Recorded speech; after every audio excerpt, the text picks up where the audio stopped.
Coming to you from the Spit Studios in Vancouver, British Columbia, Canada. This is the Spit Sports Show.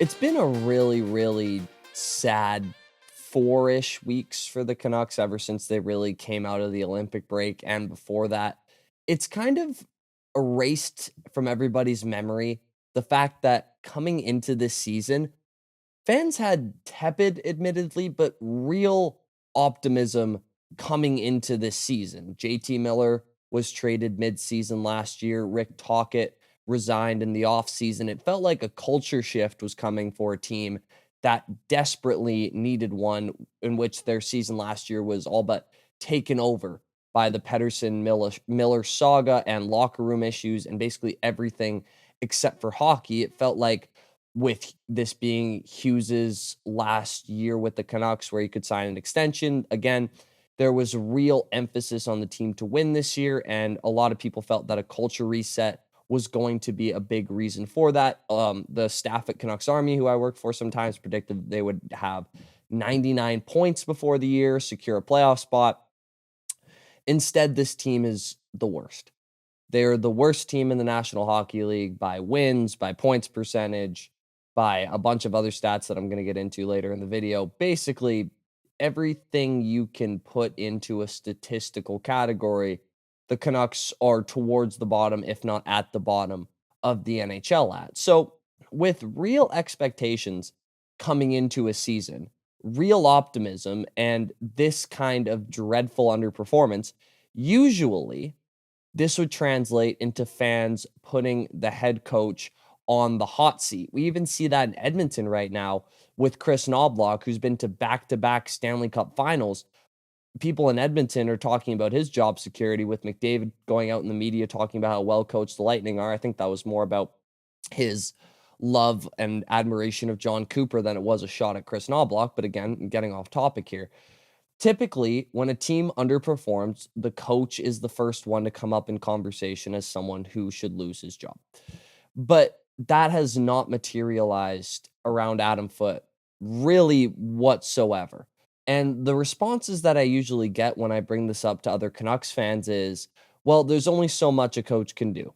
This roster is terrible. I don't care if you have Scotty Bowman behind that bench. There's no way he's coaching them to anything more than mediocre results. Fair enough. And people also say he's the perfect coach for this year because they want to lose games, get the highest possible draft pick. And clearly he has been very proficient in taking as many L's as he possibly can. Again, both very understandable points, and there's some truth to both of those statements.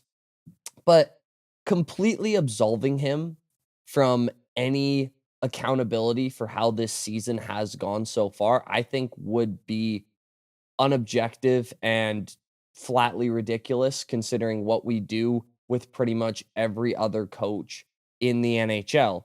So I wanted to take as objective a look as I can at Adam Foote's season so far, because realistically, it's not going to get any better, and see how he grades out as a head coach for this Vancouver Canucks team, taking into consideration all the roster limitations that he has.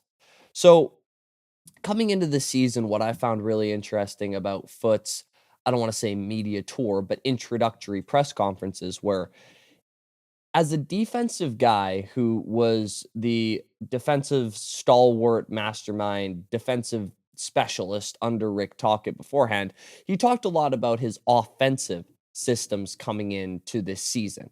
Specifically, he would talk about how he wanted his defense to be more involved in the breakout, which in turn creates more controlled zone entries, because if a defenseman's getting involved on the breakout, typically they're going to be able to carry the puck through the neutral zone because the forwards are taking up a lot of space in the neutral zone. The defense has to back up. The defenseman has more room, which makes sense.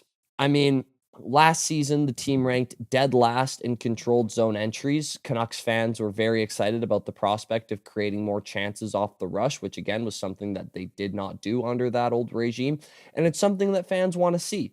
Chances off the rush are highlight clips, and they're probably the most fun bits of hockey to watch. Just the speed is obviously off the charts, and it gives great players a chance to make great plays. But looking at the results of this new free flowing system, which has been effective in opening up the game, the team is averaging 2.54 goals per game this season, which is dead last in the NHL. In fact, it's down from 2.84 last season, which wasn't good, but it was good enough to be 10th worst in the NHL, which, again, big difference between dead last and 10th worst.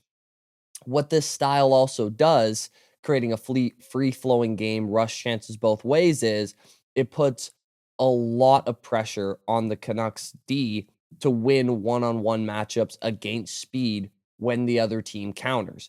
It's a lot easier for a defenseman, especially with the type of defensive personnel the Canucks have and had with Tyler Myers and Marcus Pettersson and a lot of these bigger defensemen. It's a lot easier for them to go defend when the puck is already in their zone than it is to catch up to other guys' speed off the rush. And when the other team gets into the offensive zone, the Canucks play a lot of man-to-man coverage in the defensive zone, which, again, with their personnel is really tough to do. They don't have the fastest skating forwards who are able to stick to these very skilled offensive players all the time.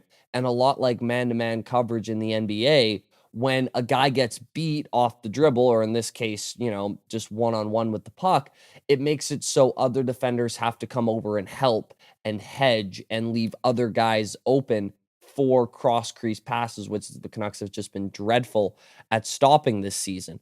So the Canucks defense, as I've just outlined, are being asked to lead the breakout, handle speed off the wings constantly with the style that this team wants to play, and compensate for many breakdowns and man-to-man coverage in the defensive zone when their forwards aren't able to stay with their man.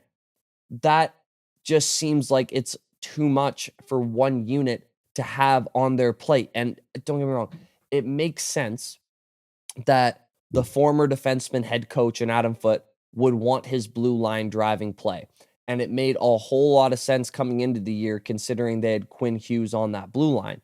But without him now, with Phil Hronek being apparently the only defenseman who's able to manage even close to this kind of workload, the rest of the defense are just drowning out there. Zeev Boyum looks like a shell of what he was playing free in Minnesota. I have not been impressed at all with the development of the other Elias Pettersson. I think Willander shows a lot more flashes than those other two guys do, but the D looks like they're sinking. And it's because they have a whole lot of responsibility, probably more than most other defense corps in the entire NHL.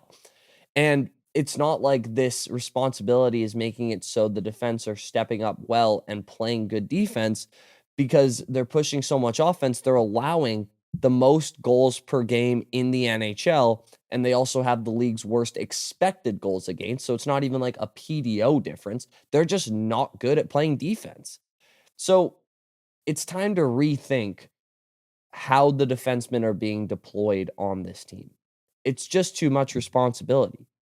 And speaking of roles, another one of the coach's roles is to develop chemistry through the lines that they create throughout the season. Now, the bro line with Rossi, Ogren, and Besser has been a really, really cool stretch lately. I've been enjoying watching them play. The shot of Besser, speed of Ogren, skill of Rossi has been a really, really cool trio to watch.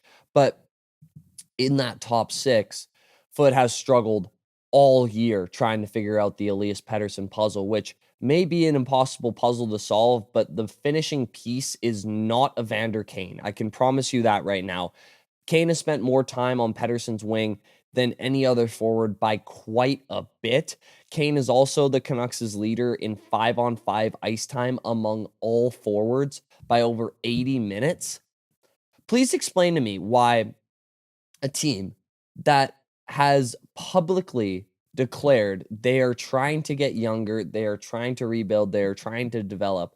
Why are they playing the 34-year-old the most minutes on the team when those minutes could be given to guys like Linus Karlsson, who I think has had a really, really underrated year, Max Sasson, who I think has some real NHL potential, and Niels Hoglander, who we kind of seen him in and out of the lineup, but definitely deserves those minutes over Kane, who has no future with the Vancouver Canucks, period, end of story. Why is he playing so many minutes at 5-on-5 and playing so many minutes on the wing with your franchise $11.6 million centerman? It doesn't make any sense, especially when you consider all three of the guys I just mentioned, Carlson, Sass, and Hoglander, individually, all three have Corsi percentages above 50% at 5-on-5, so they sustain their own play. And funny enough, those three as a line, they haven't played all that many minutes together, around 25, but at 5-on-5, they have a 57.2% Corsi together, which is really, really good. Why aren't those guys getting more significant minutes when Evander Kane is loading up 5-on-5? It doesn't make objective sense. He found the Abbey line early on, which I think was a really, really cool little energy injection for a team that desperately needed it. They were very good forecheckers. They drove their own play, but he kept playing Marcus Pettersson and Tyler Myers together on defense when all of the numbers that he thinks are, Russian bots were screaming at him that these two don't work together. He's been very hesitant to switch up his back end, and he hasn't been able to solve the problem of the top six. So when it comes to his line combinations, I don't really see any shining graces of, yes, this is his mark. Again, the Bro line has been cool lately, and the Abbey line was cool at the start of the year, but those aren't real consistent units. The Bro line might be, it's possible, but they've already started to break that up, and it's, again, cool, fine, but the adjustments made and the consistent deployment of his top six has not been very great. And the last part that I want to touch on when it comes to Foote is the culture that he sets in the locker room. Now, this is the hardest element to evaluate objectively. I'm not in the locker room day to day. I don't know what happens behind closed doors. I'll be the first to admit that. But how a head coach reflects towards his press conferences is typically a pretty good indicator of what's going on behind closed doors. And Foote's press conferences come off as very robotic. It's a huge difference between him and his predecessors in Boudreaux and Tocchet, who were just very matter of fact when talking to the media about their team. Very, this is what's going on. This is who's not playing well. This is who needs to step up. This is who's been, making a difference for us, blah, blah, blah. With Foote, it's a lot of cliches. It's a lot of guys worked hard, they didn't give up. It's a lot of get pucks in deep, just the typical hockey stuff, which there's nothing wrong with. A calming presence is a good thing for a team that is sometimes a little bit too overamped for big games. You can get a leader who can kind of bring it down a notch and it's just another game and go out and play when you're a little bit too fired up.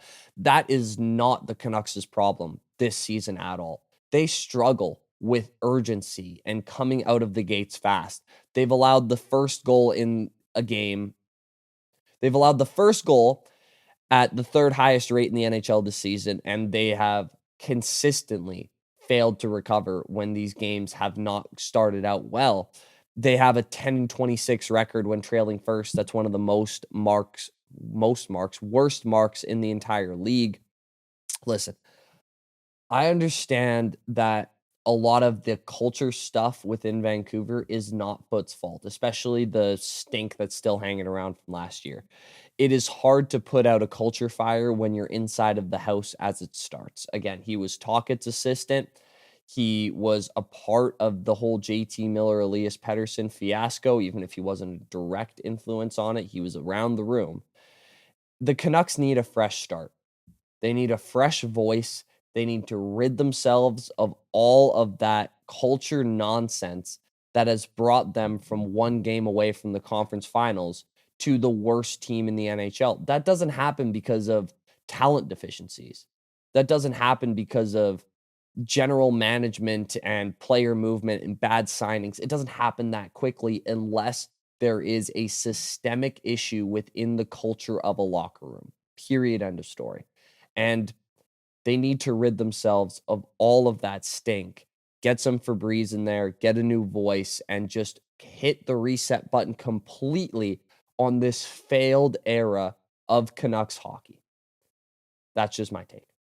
Let me know what you guys think in the comments below. How would you evaluate Adam Foote's first season as Canucks head coach? I'm small enough as to where I can read all comments. Love doing so. So drop something down there. Please leave a like on the video if you enjoyed what you heard. Please subscribe if you really enjoyed it. The Spit Sports Show just hit over 420 subscribers, maybe 430. Big things happening on this channel. And as always, I will see you all in the next one. Peace out. I love you guys.